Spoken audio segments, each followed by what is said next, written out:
Alright, how's it going? Welcome back to the channel and welcome to another video. Guess what? It's getting colder. I love it. And we absolutely love it, don't we? I love it. How much do you love the winter? We love it.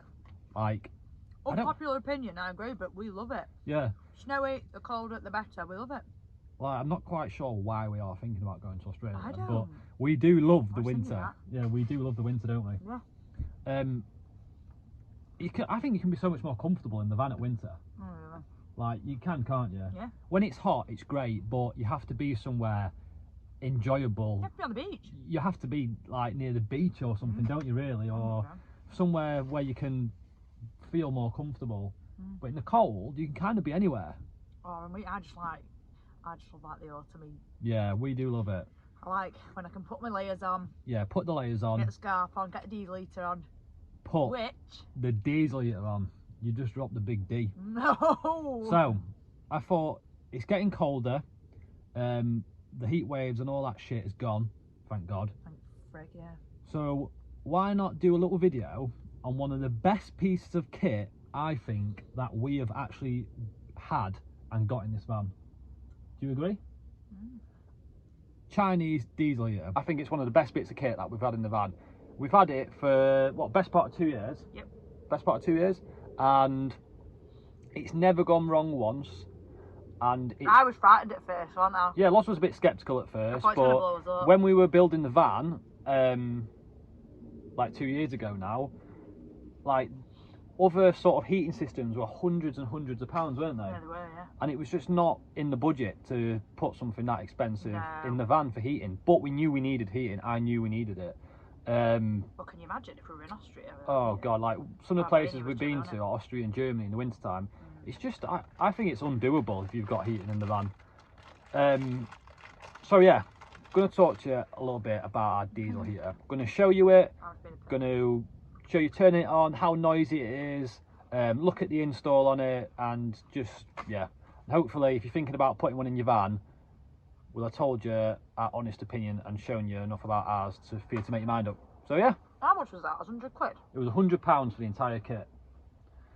Right.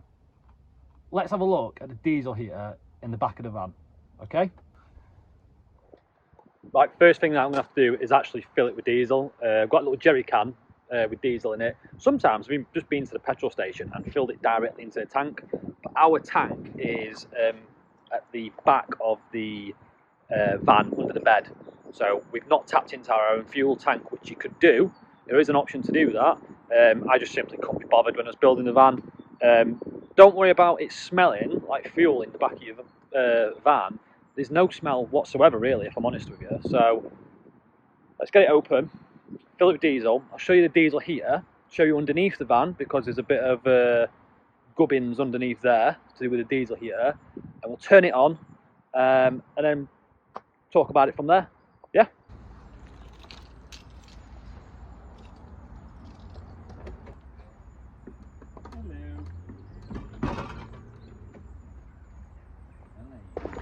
Right, the back of the van is basically full of my tools and loads of crap, but you know what, that's what it's there for. So it's not pretty, it's not clean, but it doesn't need to be, but it's where the diesel heater lives. So this is the diesel heater. I'm pretty sure this is the 2K one. I think the options are 5 that you can get as well, but that is more than enough. And if you look at it, you can see how it's ducted out to the living space there. That black tubing is the duct, and then behind there is into the living space where hot air blows. So this is the diesel tank for the diesel heater. You can see the fuel piping goes through the filter. That's the pump itself. Now I've got it suspended on a bungee because there is a bit of a ticking noise to that, and I found when it's hard up against something, it vibrates against what it's sort of pinned up to. So having it sort of like hanging free like that just limits the noise. But that is pretty much it in the back of the van for the diesel heater. Just need to fill it now, then we'll have a look underneath and see what that looks like, because you've got the exhaust and that. So when you do buy the diesel heater, it comes with really easy wiring. Like the wiring harness, you just plug it together. Just little to no wiring you've got to do yourself, apart from terminate it, probably earth it, But the control panel, all that's all wired for you. You just got to find a place to put it. But yeah, let's fill this. This is a 10-litre tank. Like I said, this is under the bed, but it doesn't smell at all of diesel. I have recently replaced the fuel filter. It was about £4. But yeah.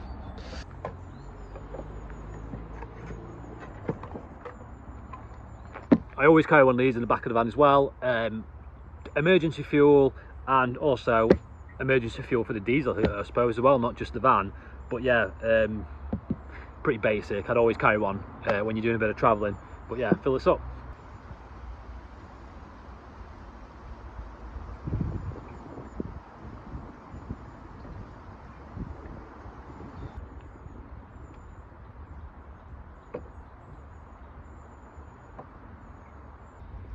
Right, so that's filled to there. I don't know if you can see that level.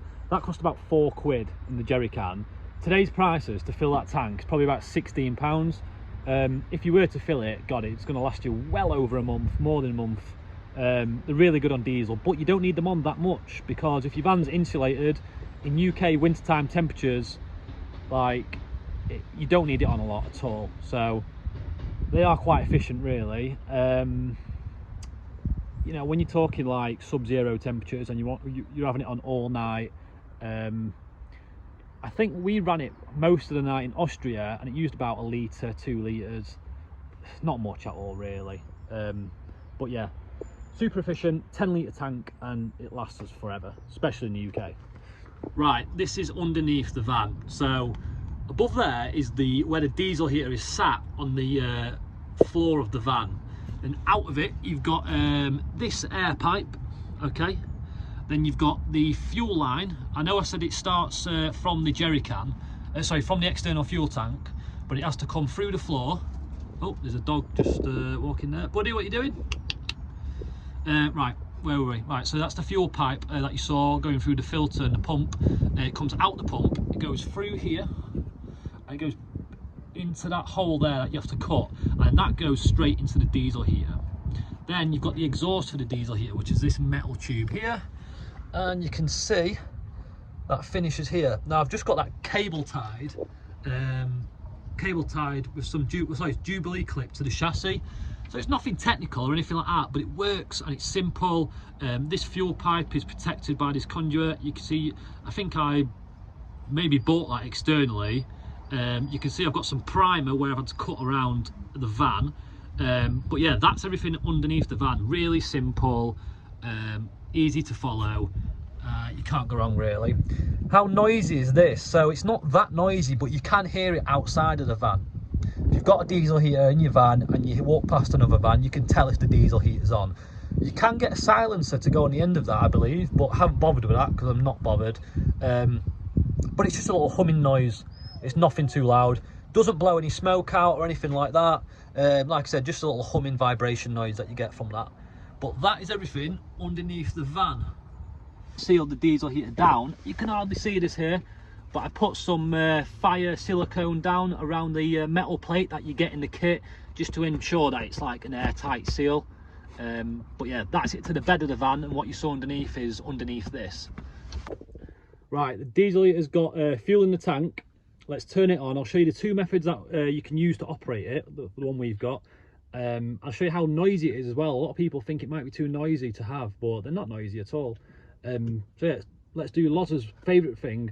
Turn it on. I'm so excited. Get warm, and we'll see how it looks and see how it sounds. Loz? Buds? Do we love the heating? Should we put the heating on? Yeah. Right, okay. So down in this little cavity where we've got the electrics, we store like the foil reflectix, hoover, the boilers in there. We've got the diesel heater control panel. It's got a bit of paint on it, I think. Let me give it a bit of a clean. So what it's currently displaying is the voltage of the battery. And it's also displaying the ambient temperature, is that right? That's what it is, yeah. I think that's a little bit high though, because it's definitely not 18 degrees. So that might be one flaw in our diesel heater. The temperature sensor might be a little bit faulty. But if we turn it on, we'll give it a turn on.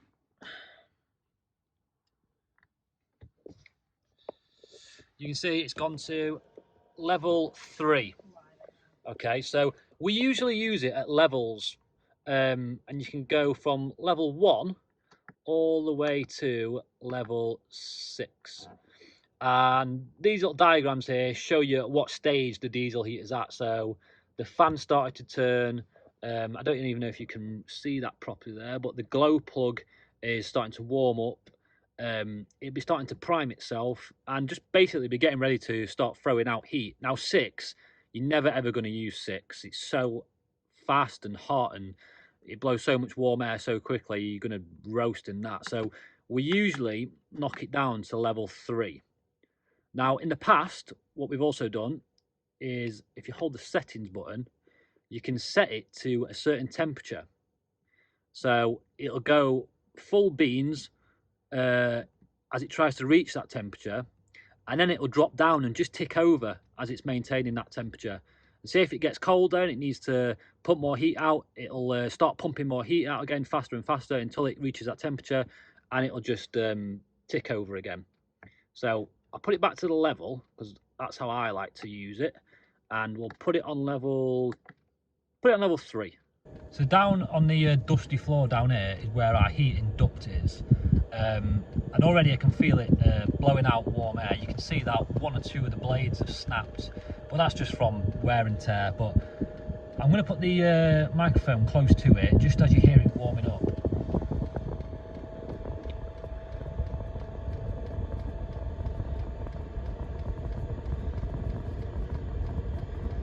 Now you might be able to hear the ticking noise in the background.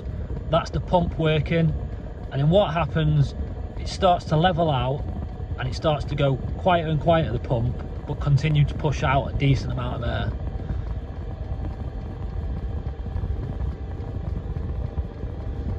Let's have a look at the display.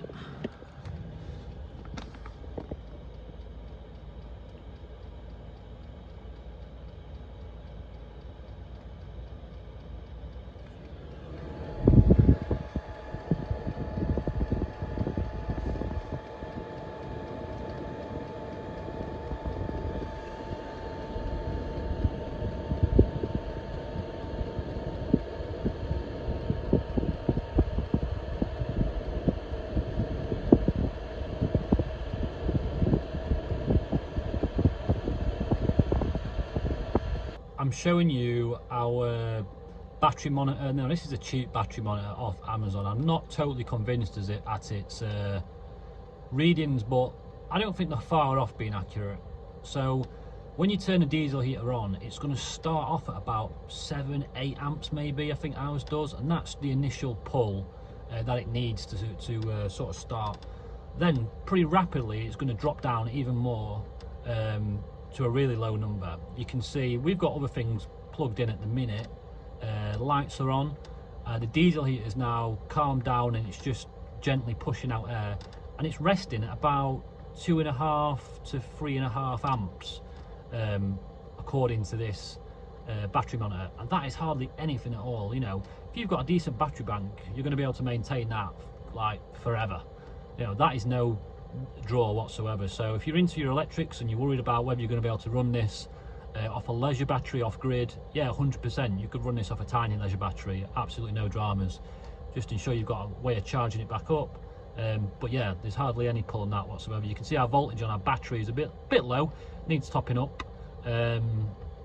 but yeah, that is the sort of current according to this battery monitor for our diesel heater after the initial startup, which I think is absolutely fantastic. Right, so let's talk a little bit more about a diesel heater. You've seen it installed, you've seen diesel tank for it, and you've also seen a little control panel turning it on. Right, the main reasons why we love the diesel heater so much, the Chinese diesel heater I should say, is because it's cheap. Okay, you get the complete kit when you make the purchase, and we got ours for about under £100. It's instant heat as well, so after a couple of seconds of turning it on, it's going to start chucking out heat, and it's just perfect. Log burners are great, and I really was toying with the idea of putting a log burner into the van, but it was a bit overkill for us, I think. And also as well, when it's time to go or you need to move off or something like that, a log burner, you can't just switch it off, can you? You've got to, there's a bit of admin involved with that, but the diesel heater, you just turn it off straight away. Another thing about the diesel heater that we absolutely love is it's so it's like a dry heat. It's not like a wet heat that's produced from sort of gas heaters, it's dry heat, and also it drives out moisture, it drives out damp. It's fantastic for drying clothes, towels. You know, you could also duct it out to, like, say if you could build like a little bathroom like ours, a little shower cubicle, you could duct it out to that and create a really cool dry room to put all your wet gear. So some reasons there why we love it. Other things are that it's pretty economical as well. Like you're seeing the draw from the battery there, it doesn't take a lot of power to run the diesel here at all, and it doesn't take a lot of fuel as well. So again, another bonus. I think negatives, the only things I would say are, I don't know because I've not had any yet, but some of the parts you might get in the kit, you might want to upgrade. So little petrol hoses or clips or Jubilee clips that come with a kit. Fortunately, I've had some of my own just in my toolbox from doing bits and bobs on the van anyway, and I replaced them just because they were a little bit more sturdy, a little bit better quality, but the ones you get in the kit are absolutely fine. So, you know, our verdict on a diesel heater is definitely, for the price, they are 100% worth it. The pros massively outweigh the cons, and it's just a cheap, affordable way to get hot air into your van, to be comfy, be cozy, to dry your clothes, to drive out damp and moisture, and it's all that for like around about the £100 mark. I think it's a really good bit of kit to have in your van, and it gives you that opportunity to be able to go off to colder places and live comfortably whilst in your van, and it's just going to take you to the next level. And with our van being insulated as well, the heat that diesel heater produces, it stays in the van for a long time. So yeah, 100% thumbs up from us for a diesel heater. You can click on this link for a diesel heater that's exactly the same as ours, the complete kit. So it's everything that I've shown you, and sort of same control panel. And any questions, or if you want to know any more about it, just chuck it in the comments and I'll try and get back to you. But yeah, hope you enjoyed the video, and I'll see you next time. Take it easy.